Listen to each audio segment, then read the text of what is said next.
सपना जैसे ससुराल आई तभी बेचारी बैठी भी नहीं थी कि सपना की सास बोली, क्या दे दिया तेरी माँ ने आज तुझे। सपना के हाथों में थैला देखकर सुनीता जी ने चश्मे के नीचे से झांकते हुए पूछ लिया। सपना ने एक बार थैली को देखा और हिचकते हुए सपना ने थैले में से निकालकर एक सूट अपनी सास सुनीता जी के सामने रख दिया। सूट को उलट पुलट कर देखते ही सुनीता जी की त्योरियां चढ़ गई। ये सूट तो पहना हुआ लग रहा है। तेरी माँ ने क्या इस बार पुरानी सूट दे दी तुझे? और तू आराम से तू उनको लेकर भी आ गई। ना तुझे शर्म लगी? मम्मी, इसमें शर्म की क्या बात है? माँ जी, वो माँ का ये सूट मुझे बहुत अच्छा लगता था, तो इस बार माँ ने ये सूट मुझे ही दे दिया। अच्छा, तो अब इतने बुरे दिन आ गए हमारे जो अपने मायके की उतरन पहनेगी तू। अरे, तुझे तो अक्ल नहीं, लेकिन तेरी माँ को तो सोचना चाहिए था ना। बेटी को उतरन देने से पहले आज ये सूट दे दी, कल को तेरे बच्चों के लिए तेरे भतीजे भतीजी के कपड़े भी दे देगी और तू आराम से ले आएगी कि तुझे बहुत पसंद थे। खबरदार, जो ये उतरन दोबारा इस घर में लाई है तो। कड़कते हुए सुनीता जी बोली, और इसको पहनना भी नहीं मेरे सामने, समझी? सपना सहन कर गई। बात यह है कि आजकल सपना की माँ की तबीयत कुछ ठीक नहीं रहती थी, तो सपना पास में होने की वजह से रोज़ थोड़ी देर के लिए माँ से मिलने अपने मायके चली जाती थी। अब ऐसे समय में माँ और भाभी कुछ देना चाहती तो सपना खुद ही मना कर देती थी। कहती, मैं तो सिर्फ माँ से मिलने आ जाती हूँ, इसलिए प्लीज़ आप लोग ये लेना देना मत किया करो। खुशी का माहौल हो तो मुझे भी कुछ लेना अच्छा लगता है, लेकिन इस वक्त आप लोगों पर बेवजह का बोझ डालना मुझे बिल्कुल अच्छा नहीं लगता। मुझे बहुत बुरा लगता है। बस मैं माँ के साथ ज़्यादा वक्त गुजारना चाहती हूँ, दिन भर उनकी खिदमत करना चाहती हूँ और मुझे कुछ नहीं चाहिए। आज जब सपना अपने मायके माँ से मिलने गई तो माँ की अलमारी में टंगा बनारसी सूट देखकर बोली उठी, माँ तुम्हारा ये सूट मुझे बहुत अच्छा लगता है। शिक्षाप्रद हिंदी स्टोरी। जब तुम इसे पहनती थी तो सच में बहुत सुंदर लगती थी। ये सूट आपको नानी ने दिया था ना? माँ, बहुत ही प्यारा सूट है। तब सपना माँ ने कहा, हाँ बेटा, लेकिन अब कहाँ मैं ये सूट पहनूंगी।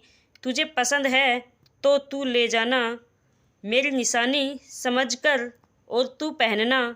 माँ की बात सुनकर सपना भावुक हो उठी। ऐसा क्यों बोल रही हो माँ? देखना तुम ठीक हो जाओगी। कहते हुए सपना अपनी माँ के गले से लगकर बिलक कर पड़ी। उसे भी अंदेशा था कि अब माँ ज़्यादा दिन नहीं रहने वाली थी, क्योंकि माँ को कैंसर हो गया था और वो लास्ट स्टेज पर थी। बहुत डॉक्टरों को दिखाया, लेकिन सबका कहना यही था कि कोई फ़ायदा नहीं ऑपरेशन, क्योंकि उम्र भी हो गई और लास्ट स्टेज भी है। तो बस आप लोग सेवा करें जितने दिन भी हैं। वापस आते वक्त माँ ने सपना के थैले में वो सूट डाल दिया, लेकिन जिस सूट को सपना माँ की निशानी समझकर लाई थी वो उसकी सास को सिर्फ उतरन नज़र आ रही थी और उन्होंने बिना सोचे समझे सपना की बेइज्जती कर दी। सपना का मन खिन्न हो गया था। उसने ठान लिया कि अब वो कभी अपने माँ के कोई चीज़ लेकर नहीं आएगी जहाँ सिर्फ पैसों का मोल भावनाओं का नहीं, वहाँ कुछ लाने का क्या फ़ायदा। कुछ दिनों बाद ही सपना की माँ चल बसी।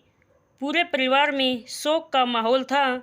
सपना भी 13वीं तक अपने मायके में ही थी। 13वीं के दिन सपना के पति और सास ससुर भी सपना के मायके गए थे। सारा काम निपटने के बाद सपना जब विदा होकर वापस ससुराल जाने लगी तो सपना भाभी माँ की अलमारी से निकाल कर माँ के जेवर सपना को देते हुए बोली, दीदी, माँ ने कहा था कि ये आपको देना है। आप इस घर की बेटी हैं, इसलिए आपका हक भी बनता है।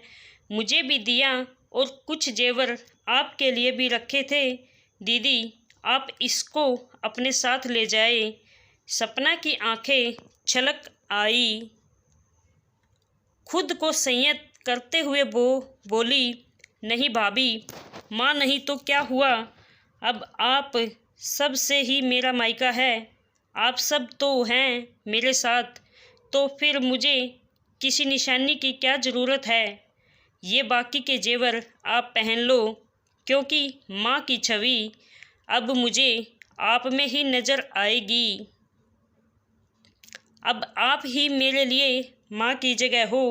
भाभी, इसको आप पहनूंगी तो मुझे आप में माँ दिखेगी। कहते हुए सपना ने वो जेवर अपनी भाभी के हाथों में दे दिए। पास खड़ी सपना की सास और पति भी देख रहे थे, लेकिन कुछ कह नहीं पाए। सास को तो सपना पर बहुत गुस्सा आ रहा था। घर आते सपना की सास बिफर फटी, भला इसे भी कोई माना करता है लेने से। इस वक्त तो बेटियों को देने से वक्त माँ की आत्मा की शांति मिलती है। जब अपने मन से वो दे रहे थे तो क्या ज़रूरत थी मना करने की। बाकी के सारे गहने तो उस भाभी के पास ही तो रहने थे। तू अपना हिस्सा ले लेती, कभी न कभी काम तो आ जाता। लेकिन तू बड़ी दानी निकली, उसको भी दान कर आई। सास की बात सुनकर आज सपना के मन का दर्द शब्द बनकर होठों से निकल पड़े। क्यों माँ जी, मैं भला माँ की उतरन इस घर में कैसे ले आती। आपने ही तो कहा था कि आइंदा कभी मायके से उतरन लेकर मत आ जाना।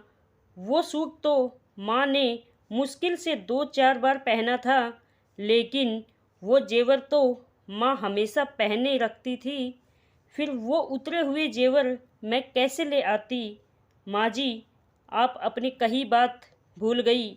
माँ जी, लेकिन मुझे आपकी कही बात याद थी और मैंने आपकी ही बात का भ्रम रखा कि दोबारा से आपको बुरा ना लगे कि मैं फिर से अपनी माँ की उतरन ले आई। बोलकर आंखों में आंसू लिए सपना अपने कमरे की तरफ बढ़ गई और सास निरुत्तर सी देखती रह गई, लेकिन मन ही मन बड़बड़ाती रही, भला गहने भी कभी उतरन होते हैं। मुझे क्या खुद ही अपने पैरों पर कुल्हाड़ी मारे तो मारे। बेवकूफ़ कहीं की बड़ी दानी बनी, बाद में खुद पछताएगी जब भाभी भाई नहीं पूछेंगे।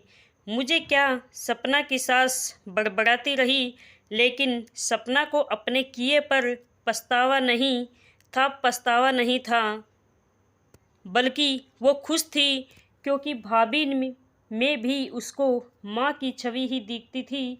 और माँ बाप के बाद तो मायका भाई और भाभी से होता है। दोस्तों, आपको आज की शिक्षाप्रद हिंदी स्टोरी कैसी लगी, कमेंट बॉक्स में ज़रूर बताइएगा। ऐसी ही वीडियो को पढ़ने के लिए, यूट्यूब पर देखने के लिए मेरी कहानियों को यूट्यूब चैनल को सब्सक्राइब भी कर लें। Thank you.